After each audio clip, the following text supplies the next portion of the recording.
Welcome along to Circuit Zolder for the American NASCAR Festival. It's wonderful to be back at Circuit Zolder, and even better that we are welcoming our fans back to the 2021 event. Round 9 of the EuroNASCAR 2 Championship coming up. That is the final round of the regular season. What's happened so far this year? Well, in the first round of the championship, we went to Ricardo Tormo in Spain, and as the lights went out, it was Tobias Dauenhauer and Martin Dubeck that were side by side through the first corner.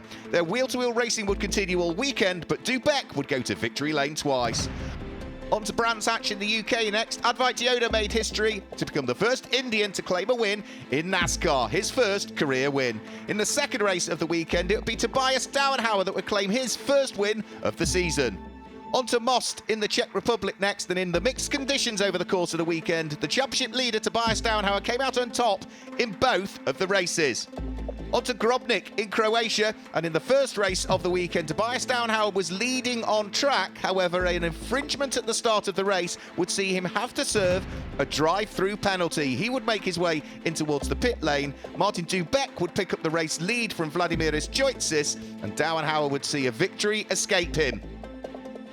As the race wore on, Martin Dubeck could never quite shake away Vladimiris Joitsis, but it would be the Czech driver that would claim his third win of the season. In the second race of the weekend, though, at Circuit Grobnik, whilst it was Tobias Dauenhauer and Martin Dubeck once more fighting it out for the lead of the race, Tobias Dauenhauer made no mistakes at the start in the second race of the weekend. So having had a 6th place finish in day one, he was straight away back towards leading the race and heading towards what for him would be his 4th victory of the 2021 championship season. So Tobias Dauenhauer leads the championship coming into this weekend from Martin Dubeck in 2nd place, and Vladimiris Joitsis is there in 3rd. It might be the final round of our regular season, but the format remains the same. 2 championships, 4 races over the weekend. EuroNASCAR 2 coming up is for the young and the amateur drivers. They will have 2 races this weekend. So the cars are getting ready to head out around this circuit. So let's show you Circuit Zolder. It's 4 kilometres, 2.5 miles, and 11 separate corners or complexes of corners for the drivers to worry about. In particular, the 3 chicanes. The races for EuroNASCAR 2 are going to be held over 15 laps. In the qualifying session, Vladimiris Joitsis, the Cypriot driver, claimed his first career pole position. So let's chat to the pole sitter.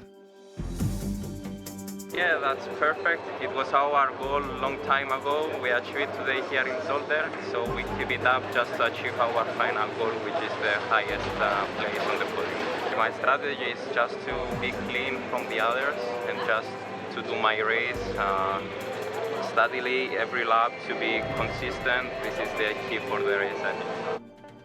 So the fans are ready to see their first EuroNASCAR 2 race of the weekend. We are bathed in sunshine this weekend at Circuit Zolder, in stark contrast to previous visits where it has done nothing but rain. So we're about to get the race underway. Vladimiris Joitsis and Nave Talor on the front row of the grid. Martin Dubeck and Advait on row number 2. And the championship leader Tobias Dauenhauer is joined by Levi Linterkanto on row number 3. Buckle up, we go green for the first time this weekend. And it is side by side up towards Erst, the first corner for the lead of the race, with Nave Talor going all the way around the outside of Vladimiris Joitsis to pick up the lead of the race as we ride on board with the pole sitter. Down to 2nd is Joitsis.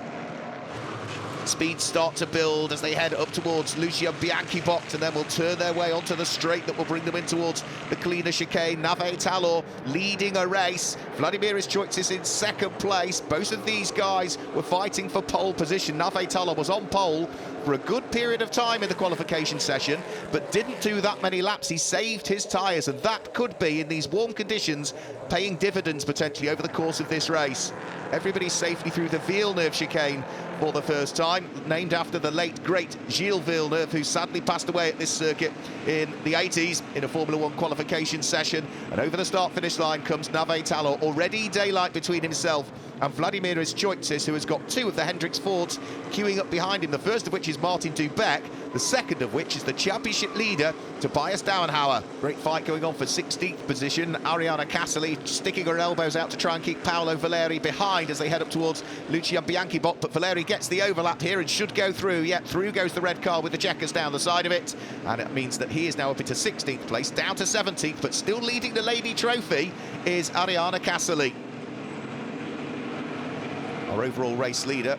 Nave Talor looks to have everything very much under control here. Now, Nave Talor has never had a race win in the NASCAR Wheel and Euro Series. Neither have Not Only Motorsport, the team that he drives for. So this is going to be a debut win potentially for both. And he's done the right thing. He's got the break earlier on from Vladimiris Choitsis, so can now just really try and control the race from the front. Choitsis still there in second place as we ride on board with the third place car, Martin Dubeck. Choitsis is a little bit slower coming out of the Jackie chicane, so Martin Dubeck is going to try and take the opportunity to draw himself alongside. He's alongside, but he's on the outside line for Erst. Can he go through into second position? Looks as though he is just about alongside Choitsis, but is he going to make it through? Great view from what Tobias Dauenhauer is seeing in fourth place. Are we going to have the change for second that lies ahead? The two Fords side by side, and they are still side by side as they head out of Sterrenbach and up towards Kanalbocht. This time through as they head up towards Lucian Bianchi-Bocht. The inside line pays dividends for Martin Dubeck. He goes through, takes the place away, then Choitsis runs wide. That slows the car coming out of the corner, and through nips Tobias Dauenhauer as well. So both of the Hendricks Fords go through and ahead of the Cypriot driver racing for Academy Alex Caffey Motorsport this weekend.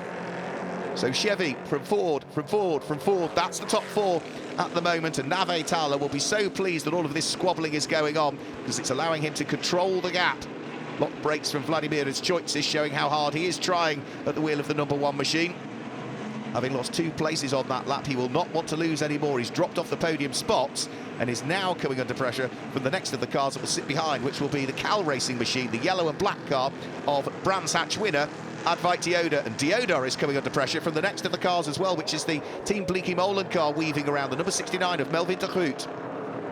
Now this is Ariana Casserly. She was leading the Lady Trophy, remember, but right with her now is Alina Leutnegger. So those two are fighting for the lead of the Lady Trophy. The reigning legend champion, 2 times a former Lady Trophy winner, Ariana Casserly, coming under pressure from the Austrian rookie.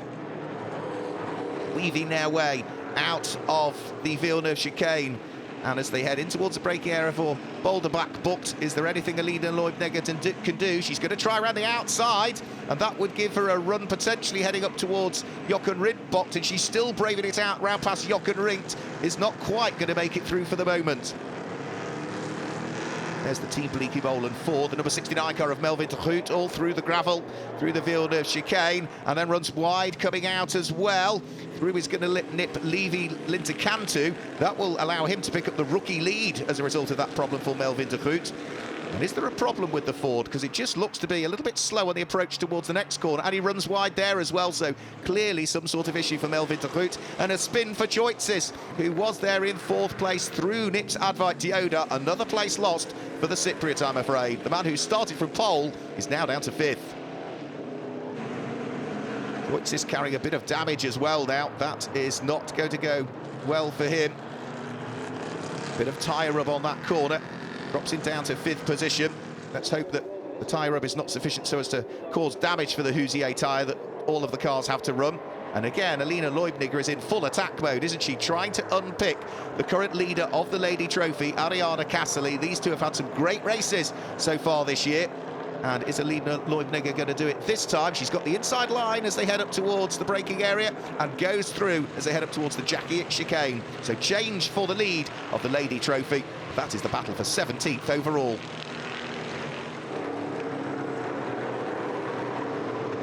Through and over the start-finish line comes Alina Leutnegger, now leading the Lady Trophy. Ariana Casserly seeming to drop back a little bit. Makes you wonder whether there might be a problem that Ariana Casserly is nursing, because she was picked off easily by Paolo Valeri in the end earlier on in the race, and now Alina Leutnegger is certainly pulling well and truly away for the number 54 Cal Racing car. So it looks as though that Solaris Motorsport Chevy is going towards the top step of the podium in the Lady Trophy in this race, and I don't think there's a great deal that Ariana Casserly can do about it. Race leader goes through and past as well, so that is now off the lead lap for Ariana Casserly. Nave Talor and Not Only Motorsport potentially on course for a first career win, both as a team and as a driver, and it really has been a stunning performance from Nave Talor. In qualifying, he was very unlucky not to get pole position. As it was, Vladimiris Joitsis grabbed his first career pole. There is Ariana Casserly. Yep, there were problems with the 54. She's out of the race, I'm afraid. The Cal Racing Chevy retires, and that looks as though it's on the exit of the cleaner chicane where she is retired. But for Nave Talor, yeah, disappointed not to grab his first career pole, but will be elated if he can grab a first win for himself of his NASCAR career, and a first win for not only motorsport in what have been perfect blue sky conditions here at Circuit Zolder. Onto the brakes, in towards the Jackie X chicane. It's been a stunning performance from the Israeli, and he is heading towards victory lane for the first time in his NASCAR career. It's a win for Nave Talor. Martin Dubeck will finish in second place in the end for Hendricks Motorsport. That keeps up his championship hopes, and third is the championship leader, Tobias Downhauer. But Nave Talor to victory lane for the first time in his NASCAR career. Let's hear from our first time race winner, Nave Talor. I'm so happy. It's been a long time coming. I mean, since 2019, I tried. Now this season I feel a lot more confident with the car. And the team, Not Only Motorsport, gave me a great car. So I'm so happy, and I just want to thank the team, my parents that allowed me to do this, and also my girlfriend, Shillian. Yeah, I'm happy. I'm really happy. And so he should be happy, because for the first time in his career, he's on the top step of a NASCAR podium. In the rookie trophy, Leonardo Colavita took the win from Alberto Panabianco and Paolo Valeri. In the Legend Trophy, Max Lancer came out on top from Yevgen Sokolovsky and Paolo Valeri. And in the Lady Trophy, it was Alina Leubniger that eventually took the win.